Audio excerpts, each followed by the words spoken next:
Okay. Hello and welcome, everyone. Thank you so much for joining us. My name is Ron Ginyard, and I'm the Director of Middle School Admission. Quincy Grieve is our Director of Middle School, and you will hear directly from her in a moment. Alicia Blanding is our Associate Director of Admission for both middle and upper school. She is currently in our upper school open house, and she will be joining us later for our question and answer session.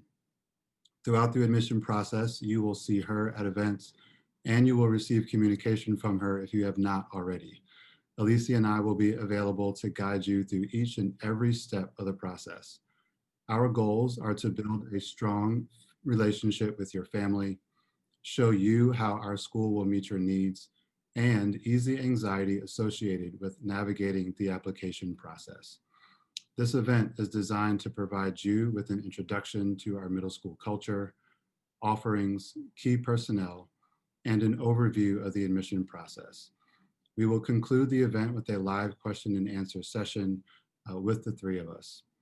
Next, you will hear from Quincy Grieve, who is the director of the middle school. She has a master's in English from Georgetown University and a bachelor's in English from the University of California, Berkeley. She has spent her entire life associated with independent schools.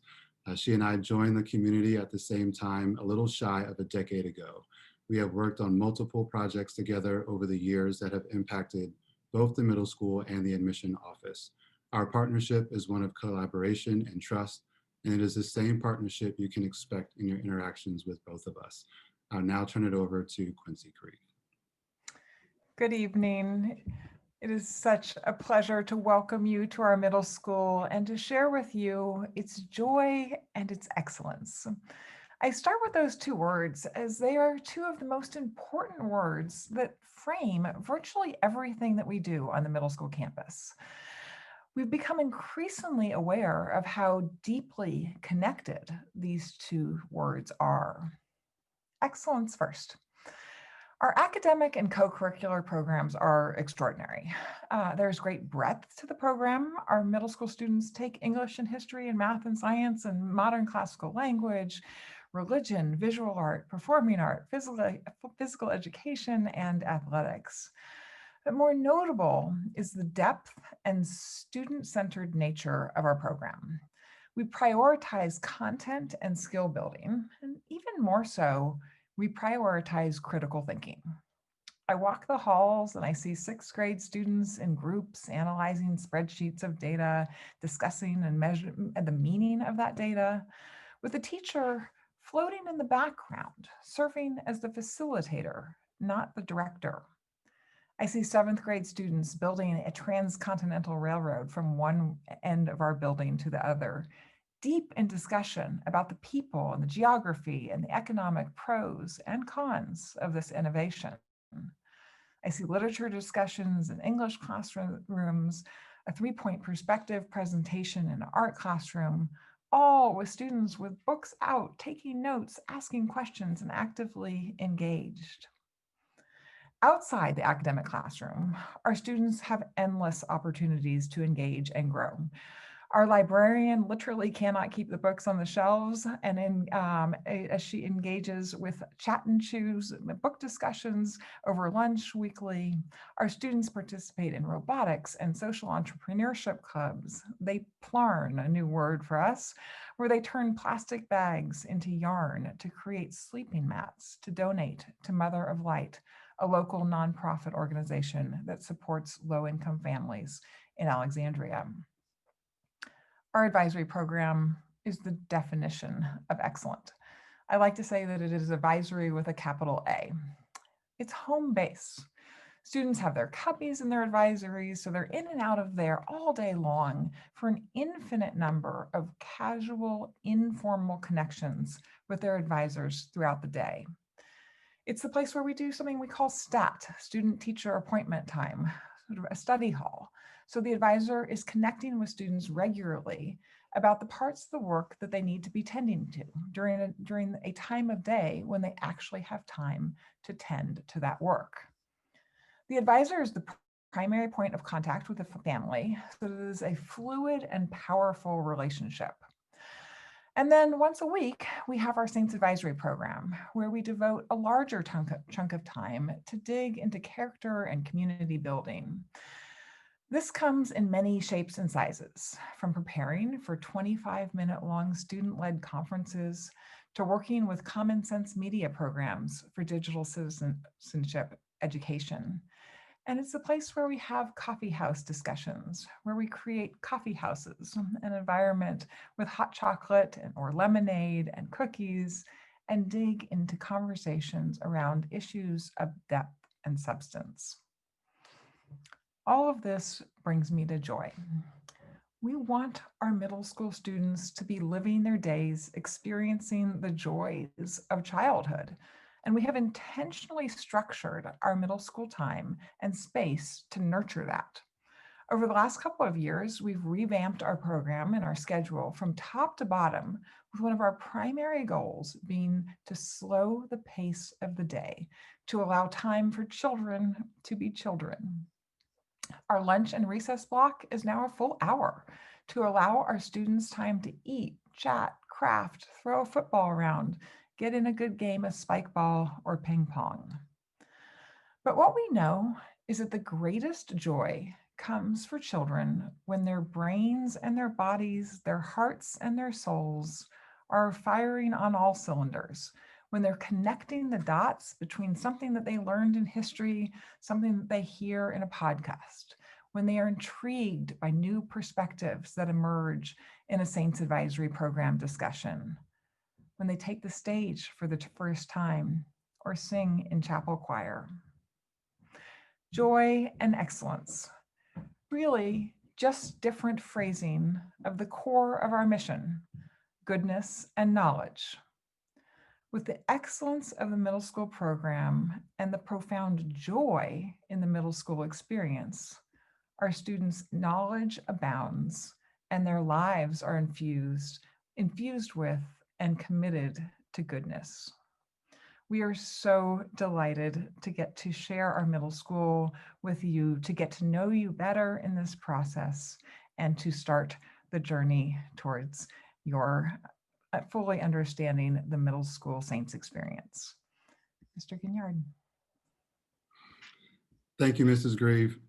We're going to take a moment here to introduce you all to Alicia Blanding. I gave you a few words about her a moment ago, and she has now joined us from the upper school. So I'm going to turn it over to Alicia so that she can say hello. Good evening, everyone. It's so nice to virtually meet you. Thank you, Mr. Ginyard. Thank you, Mrs. Grieve. I am so excited to be able to work with you during this application journey. You will see my name a lot in email, or you'll see my phone number pop up.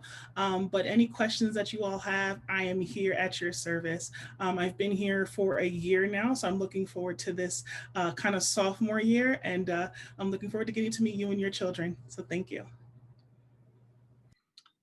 Thank you, Ms. Blanding.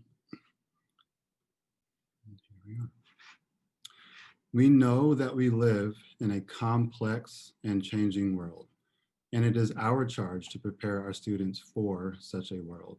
We do so through the academic excellence you heard Mrs. Grieve discuss, athletic and artistic expression, developing an understanding of all diversity, valuing each as a child of God, and a commitment to service learning. Goodness as well as knowledge is a reminder that keeps us grounded in our mission every single day. It is by intention that goodness is listed before knowledge. It is our desire that students come to us as they are, and we are firm in our belief that it is our obligation to guide students towards becoming and articulating the most true and authentic version of themselves.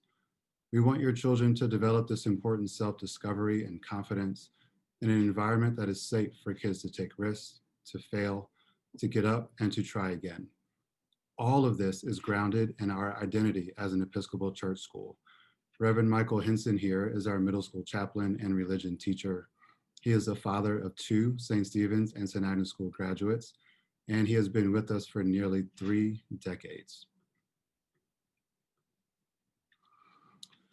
At St. Stephen's and St. Agnes School, emphasis is placed not only upon intellectual and physical development, but also upon continued development of personal integrity.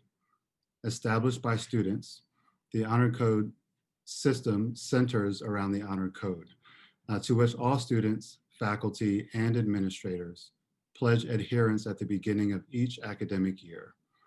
This common commitment promotes an atmosphere of trust and mutual respect, which is vital to each student's growth. By adhering to the code, all students learn the value of honorable conduct and reap the benefits of living among honorable individuals. The fundamental principle of the honor code is that all students must assume responsibility for their own actions, even those beyond the stated requirements of the code. Therefore, it is expected that a sense of personal honor will direct a student's conduct in all aspects of school life.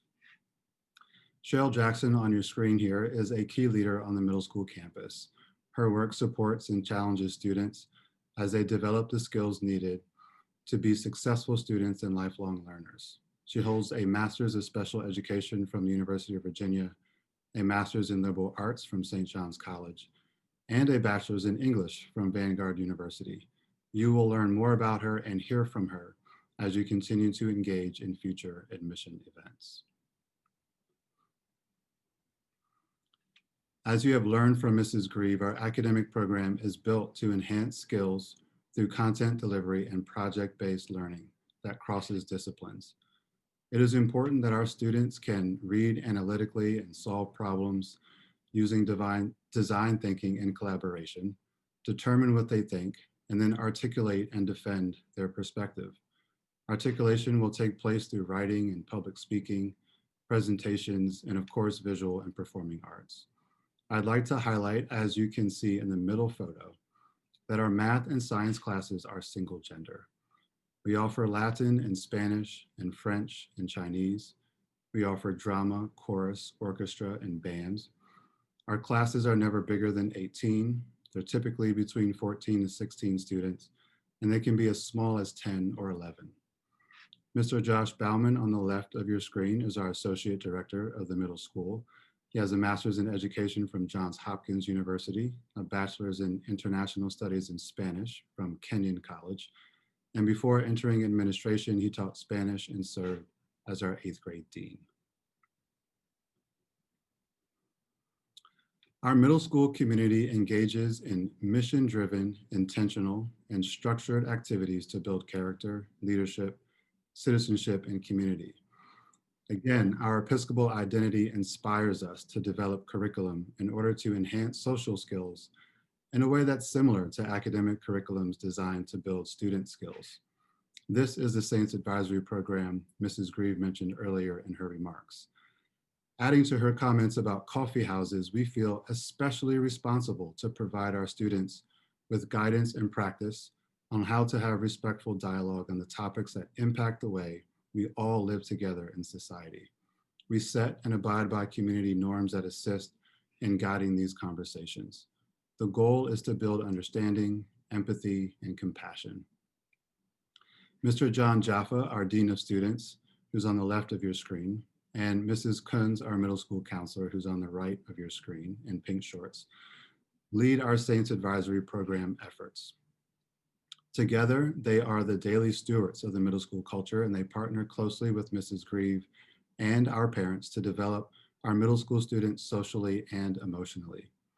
Mr. Jaffa is our former middle school history department chair, a father of 2 Saint students. He holds a master's in U.S. history from George Washington University and a bachelor's in political science from Tufts University. Mrs. Kunz is also a mother of 2 Saint students as well, with a master's in counseling psychology from Boston College and a bachelor's in psychology from Roanoke College. They each have been with us for well over a decade. The graphic before you is a demographic snapshot of our entire school community. I will provide now for you a zoom into the middle school campus, grades 6 through 8, which typically holds 300 total students, 100 students per grade. We have 10 capital A advisories in each grade, composed of 10 students each. We average between 45 and 50 new middle school students each year. Typically, 35 of those students are new 6th graders, 10 are new 7th graders, and 5 are new 8th graders. We usually receive around 70 6th grade applications, 30 7th grade applications, and 20 8th grade applications. The vast majority of our middle school financial assistance will be awarded to 6th grade applicants because we have the highest number of open enrollment spaces to fill in that grade. Over the last 3 years, 31% of our new middle school students self-identify as people of color. Coming up next, we hope that you will enjoy the following video, providing you with a preview of our middle school campus.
So this year, we will host on-campus tours on Wednesdays and also on one Saturday a month. And we will host virtual tours on both Tuesdays and Wednesdays. We will host parent and student conversations in person and also virtually. These conversations are designed to assist our school in understanding your hopes and dreams related to the possibility of becoming a saint. You will be able to register for all these opportunities through your application portal. We recommend that you begin scheduling these opportunities as soon as you are able. Relationship building is a significant part of this process. And for me and Alicia, it is one of the most enjoyable parts of this process. The earlier we get to know your family, the better we are able to guide you through this process. The SSAT this year will not be a required aspect of our admission process. I'm going to repeat that. The SSAT will not be a required aspect of our admission process this year. We will evaluate academic ability through transcripts, teacher recommendations, a graded writing assignment, and one graded math assessment. In our student and parent conversations, we will dig deeper into helping you understand the academic documentation. I imagine you will have questions about recommendations and maybe most specifically those graded assignments. Our middle school has researched local school curriculums, SSAT scores from those districts, and English and math grades from those districts. We have compared that data with how students perform in our English and math courses throughout their middle school experience, and we have a good metric for understanding how student performance in those areas from those schools translates into student performance within our curriculum. We feel we are very well equipped to make informed admission decisions this year without the SSAT. We will provide opportunities this year for prospective students to virtually visit our classrooms. We accept financial assistance applications through a third-party company called TADS, and we will host a financial assistance virtual information session during this admission process to provide you with more details. All admission documentation is due by January 15. And while we are making our decisions after the deadline for admission, we will continue to communicate with you about our community and provide you with opportunities to engage with various community constituents to ask those really vital questions to obtain the answers that will ultimately drive your enrollment decision. Our decisions are released electronically on March 5, and the deadline to enroll by signing the contract and submitting the deposit is March 19.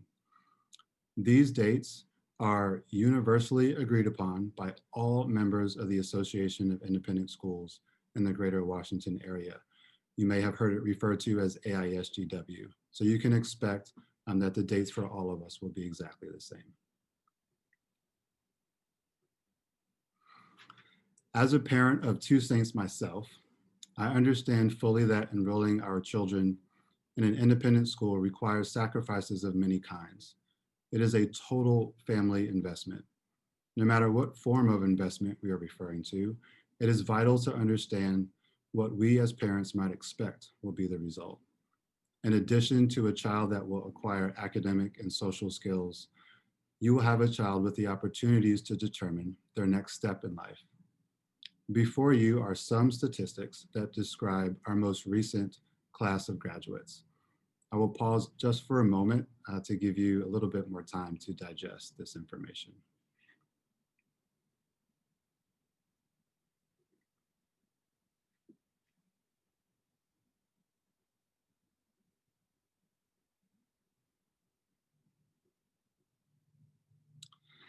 And here you have a snapshot, not an exhaustive list, of the colleges and universities our most recent class of graduates is attending this fall. You will see Ivy League schools, military service academies, state schools, private schools, international schools, and historically Black colleges and universities.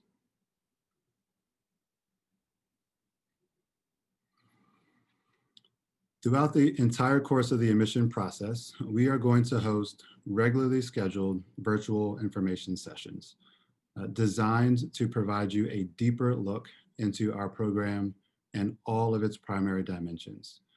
These events are listed on our website along with links for registration, the same as you have done to register for this current event. So continue to stay with us so that you can dig deeper into all of these different programmatic themes that exist on our middle school campus.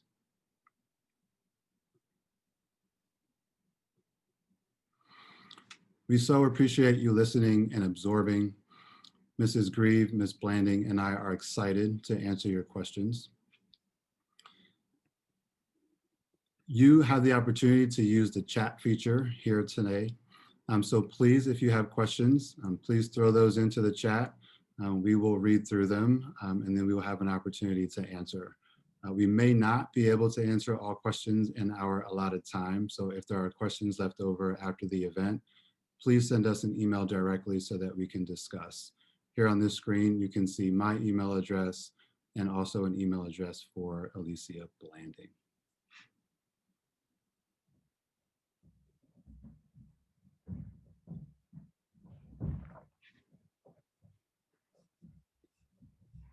All right, hey, great question. The question is, what languages are taught at the middle school level?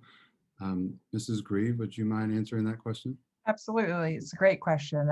So we have Spanish, French, Latin, and Mandarin Chinese. And we've shifted this, as I mentioned sort of in passing in my remarks, we've sort of revamped our schedule in the last couple of years. And one of the things that enabled us to do was shift so that we are now able, although I will be direct and say that COVID may have thrown a little bit of a wrinkle in this, but we are hoping to be on track, that students who enter in 6th grade, by the time they complete the 8th grade year, they can have made it through 2 years of the language. So over the course of 6th, 7th, and 8th, they would complete all of, say, Latin 2 or French 2, and then they could be ready to enter into the 3rd level as they go into high school, or decide that they didn't want to be on such an accelerated track and start perhaps at the 2nd year in upper school. For Chinese, we are currently offering, this is a new addition for us in the last couple of years. We started it as a pilot just in our 8th grade class. This year we have added 7th grade as well, and it is going phenomenally well. So we don't yet have it for sixth grade students, but we are, it is perhaps on the horizon. As a follow-up question to languages, Mrs. Grieve, if students have attended an immersion school prior to sixth grade, is there an advanced level of Spanish for them to take? It's an excellent question. And really the answer is, and this is where you get to know us, where these are always individual conversations and talking about what makes the most sense. So we don't have in place like a sixth grader would come in and go into, for example, Spanish 2 or 3. But we do a whole lot of conversation about what makes most sense. And maybe sometimes we decide, wow, it could make more sense to start in a different language, perhaps do Latin for a year. For an eighth grader coming in, perhaps do Chinese for the year, and then go into a more advanced level in upper school. So it really, I would say it depends person by person, but we do have our standard classes that are offered for sixth grade students, seventh grade students, and eighth grade students. Okay, I'm going to take the next question, and it is about to say a little bit more about the details on the graded math and English assessments. So this is a wonderful question. And when you are on campus or here for your virtual parent and student conversation, we can talk any specific details about your child and your child's particular school. The purpose of this is that, knowing this year how different teaching and learning is going to look across different school districts. And so we are using this as an opportunity for us to learn a little bit more about what is being taught and how it's being taught, and what are the expectations in terms of proficiency within that curriculum this year. So in essence, we are going to ask you to work in partnership with your math teacher and your English teacher to select a writing project that has been completed during school and for school, and then to select a math assessment that would give us the ability to learn two things. One, again, is what is being taught this year and how is it being taught and what are those expectations? And then the second one is how is your child performing under that curriculum and under those expectations? So thank you for that question. It's a great one. And I'm sure there will be some more detailed, maybe nuanced questions in reference to that part of our admission process this year. So when you're on campus for your interview or you're here virtually for your interview, please keep that in mind, and we can dig in a little bit deeper and make sure we can help you with that. Mr. Gignard, I see there's a question about math tracks, so I'm happy to take that one. What are the math tracks and the different levels offered by eighth grade? So sixth grade math is sixth grade math, and then we begin to differentiate the levels in seventh grade. So in seventh grade, it is a pre-algebra course or an honors pre-algebra course. And in eighth grade, it is the algebra course or the honors algebra course. And then the students move into the upper school program and start geometry there. Okay, I see a question about where students live. So what percentage of students live in the neighborhood, city of Alexandria, and then Arlington was mentioned as well. So it's a little bit more than 50%. It's probably pretty close to 55% of our students who live right here in the neighborhood in the city of Alexandria. About 9% of our students are in Arlington. Arlington is an area that has expanded for our community over the last 5 years, and so that continues to take place. And then after the city of Alexandria and Arlington, Fairfax County is actually the next biggest grouping. We've got close to 30% of our students who come from Fairfax County. And then the next sort of pots of population of students who are coming to us are coming from Prince George's County, and then just a little bit in the District of Columbia and the other Maryland counties. So the focus for us is the city of Alexandria, Arlington, Fairfax County, and Prince George's County. And Oh, go ahead, Mrs. Grief. I was just going to say there's a question about athletics and just wondering a little bit more information there. That's one maybe you and I can kind of handle together. Yeah. So athletics, so sixth grade students take physical education. So that is PE. It is a course that is integrated into the school day for them. In seventh grade, we start our athletics program, our competitive athletics program, where students are playing on teams all three seasons and competing against other schools in the area. All students in seventh and eighth grade participate in this, and there are tons of options. And that's one of the things that I think is most important to hear this evening. We have a stellar athletic program and some sports teams that are highly competitive. And we also have a lot of students who are just beginning their sort of entry into sports and try all kinds of different things, and again are just at the early end. So it is not in any way a requirement that one is an advanced athlete on our sports teams. We have a wide variety of levels. And Mr. Guignard, I know you can speak, having your depth of background in coaching, to a little bit more to the specifics. Yeah, definitely.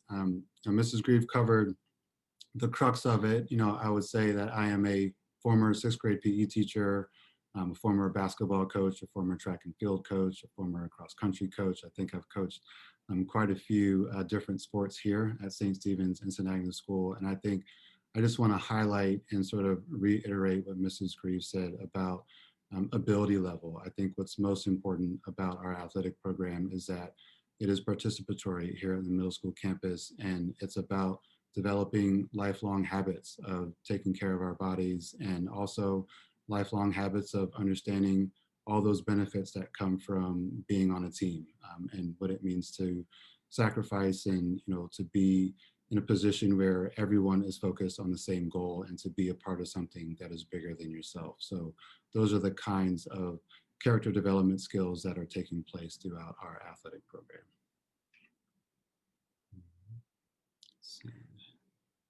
Mr. Guignard, I see the question here about the English department, and as a former English teacher and English department chair, I'm happy to jump in on this one. What is the English department's approach to required reading? Is there a blend of classics and multicultural literature?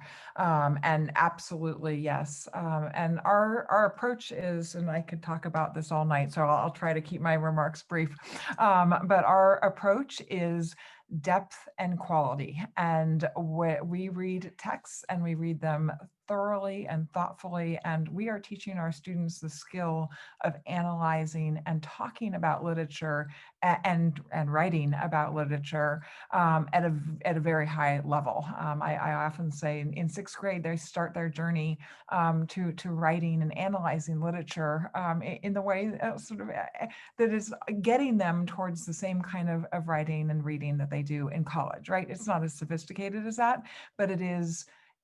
We begin that process of, we're not talking, this is not just a plot description or what did I like about the book or sort of creative writing about the text. This is analysis of the literature, in both in conversation in class and in writing. In terms of the text choices, absolutely, we have a wide range of texts. One of the things that I wish is that we had more time in life with depth.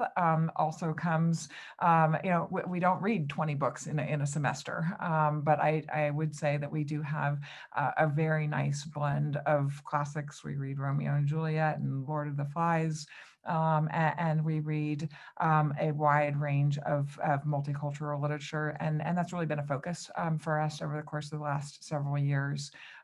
We read Piecing Me Together and A Long Way Down, and 12 Angry Men, and we've really, I think we have a wide breadth and depth to our program. The other question I see that we have not yet answered is, do we have any academic areas of focus, such as STEM or technology, if a student is interested in those. And I would say the answer sort of, is there a place to really specialize? And really probably I wouldn't define it that way. All of our students take English, history, math, science, language, religion, visual and performing art, and PE and athletics. So we do provide an enormous amount of exposure. In 8th grade, students choose to do either performing art or visual art. And that is, they can begin to specialize a bit more in that way. But in middle school, our focus is on exposure.